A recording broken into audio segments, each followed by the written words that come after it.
So our next chapter for study in biology is ecosystem. So what actually ecosystem is and from where the word is derived? The word ecosystem is derived from Greek word ekos. Ekos means a house. Okay. So basically in an ecosystem you will find different living organisms which are interacting with the non-living environment or the physical environment. So when living organisms interact with non-living environment or physical environment, that interaction as a whole is known as ecosystem. Okay. So we all are always surrounded by some non-living things or some abiotic components. See, biotic components means living components and abiotic components means non-living components. So we all are surrounded always by such things. When both of these interact together, that whole unit together will be known as ecosystem. So here, an ecosystem is a unit in which different living organisms interact with their physical environment. Then the term ecosystem was coined by Sir Arthur Tansley in 1935. Obviously, I said one is living and another is non-living. So we have two components of an ecosystem. An ecosystem has two components, that is biotic and abiotic, or living and non-living. Biotic components, bio. If I say anywhere bio means something living. Like we are studying biology. Biology. Bio means living, logy means study.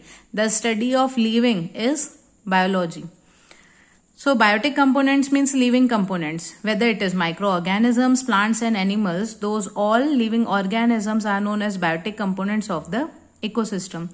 These biotic components or the living components affect our life directly or indirectly.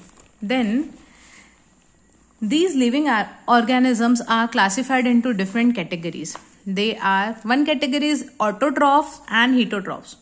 Autotrophs means those organisms which produce their own food like green plants or all the plants and trees. And heterotrophs means those who do not produce their food and they depend on autotrophs to get the food. Autotrophs मतलब जो अपना food खुद बनाते हैं, heterotrophs मतलब जो autotrophs पर खाने के लिए निर्भर होते हैं. So in autotrophs only you will find the producers. Producers means, or another term for autotrophs is producers. Organisms that make their own food are called producers or autotrophs. So green plants are the examples of producers. Then consumers. Consumers means heterotrophs. They do not make their own food. They depend directly or indirectly on the food prepared by the green plants. Then consumers are of three categories. Primary consumers. Primary consumers means those animals which eat the green plants directly.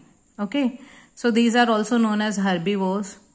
And the examples are cows, horses, goats, rabbits and grasshoppers. Then there are secondary consumers or carnivores.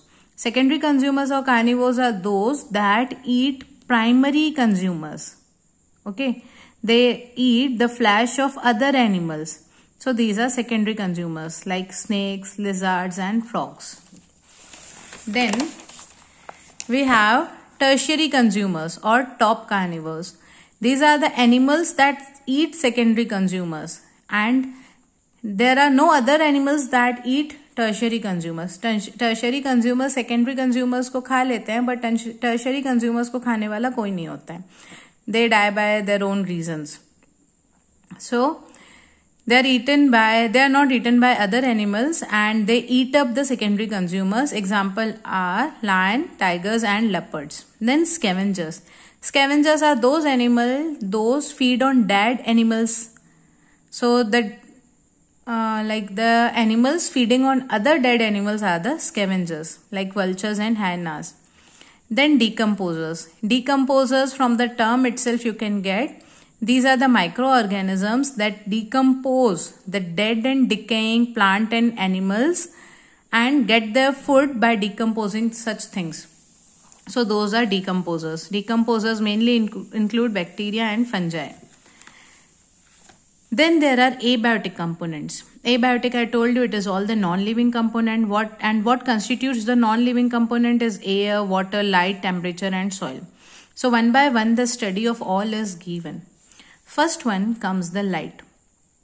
The light, the major source for all our universe is, the major source of light for all our universe is sun.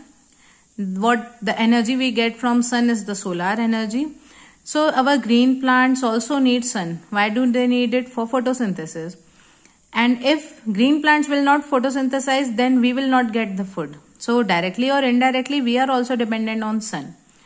So we need sunlight for our growth and development also. So light is the abiotic component on which all the autotrophs and all the heterotrophs depend directly or indirectly. Then the second factor is temperature or heat. The temperature is the measurement of degree of hotness or degree of coldness. कोई चीज कितनी ठंडी है, कितनी गर्म है, उसका जो measure करने का एक जरिया है, that is temperature. So temperature depends, or it varies from place to place.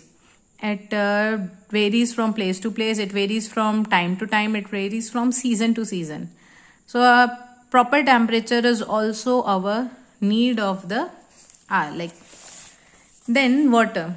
We also cannot survive without water. We all need water to survive. Our plants need water to germinate, to get the nourishment.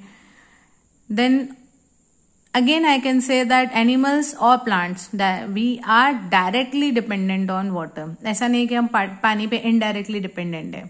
We all are directly dependent on water. Then soil. On soil, plants are directly dependent. Like they cannot survive without soil because they need the base. The roots need the soil. Why they need the soil? Because the soil supplies all the nutrients, water and minerals to the plants. Through the root hairs, the soil provides all these nutrients to the plants. And then if we talk of animals, then soil gives shelter to animals like worms, insects, rodents and microorganisms. So it's a shelter to many organisms too. Then talking about air. Air is a mixture of gases. And we know there are many gases in air: nitrogen, oxygen, carbon dioxide, carbon monoxide, helium, neon and so many. So if we talk about carbon dioxide and oxygen, yes, plants also respire, plants also do photosynthesis, so they need oxygen, carbon dioxide both. And we too do respiration. We don't photosynthesize, but we do respiration. We exhibit the process of respiration. So we also need air. And properly, if to say, we need oxygen. Then in air, nitrogen is present. This nitrogen is converted into nitrates. And who converts it? The microorganisms which are present in the soil, they convert this nitrogen into nitrates. This all is nitrogen fixation. So nitrogen fixation means conversion of the free nitrogen into nitrates that is readily available for the soil to take up. That process is nitrogen fixation. Then other use of air. Air also helps in the dispersal of pollen grains. Pollen grains, when they disperse, they can easily fertilize and germinate and so the dispersal is helped by air. Also, air helps in regulating the temperature on earth. It is a medium for the flight for birds and insects. Like without air, the birds and all can't fly. It is a medium for us. Like for us, I am saying, but it's a medium for all the aerial birds to fly upon. Then the next topic for us is interaction between biotic and abiotic components. So none of the component can exist independently. और अगर कोई independently exist कर सकता है तो उसकी इतनी value नहीं होती है. See, the biotic components depend on abiotic components and abiotic components depend on biotic components. So how it occurs? I'll explain. Sorry.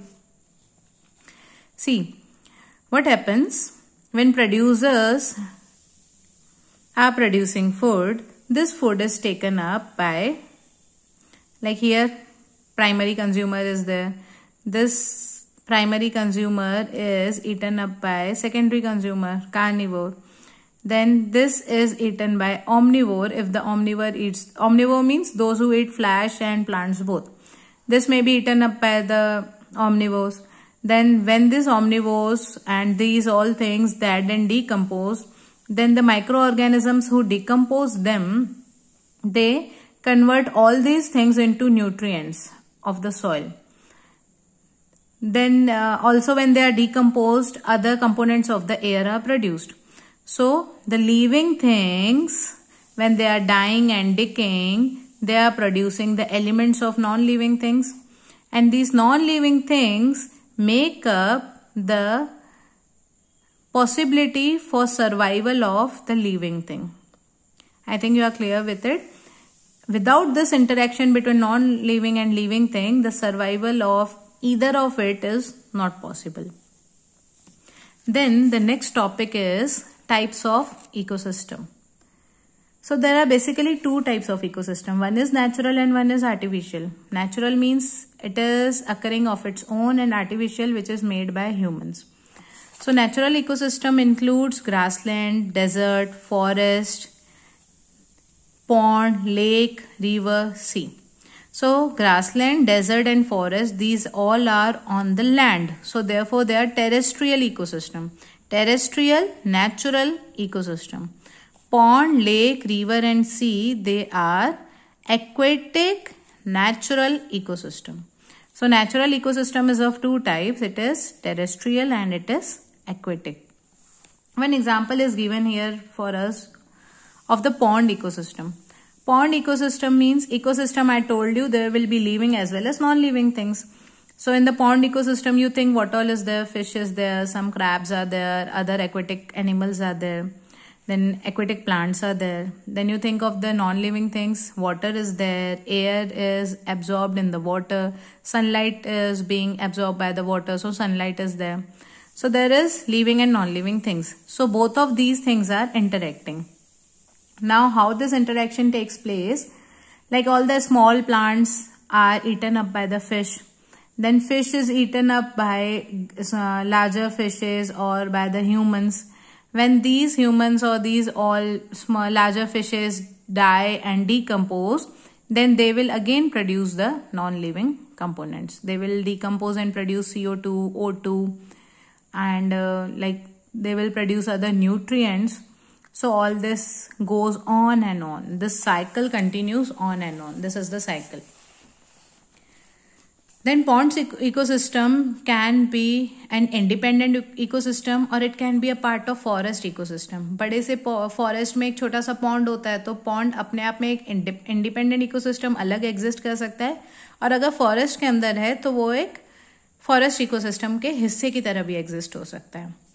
Then there is artificial ecosystem. It is created by human beings, and one example for the common example is aquarium, garden and crop fields. So aquarium, one activity is given for you to make an artificial aquarium or to make an artificial ecosystem, and that aquarium is being made. So you just go through it once.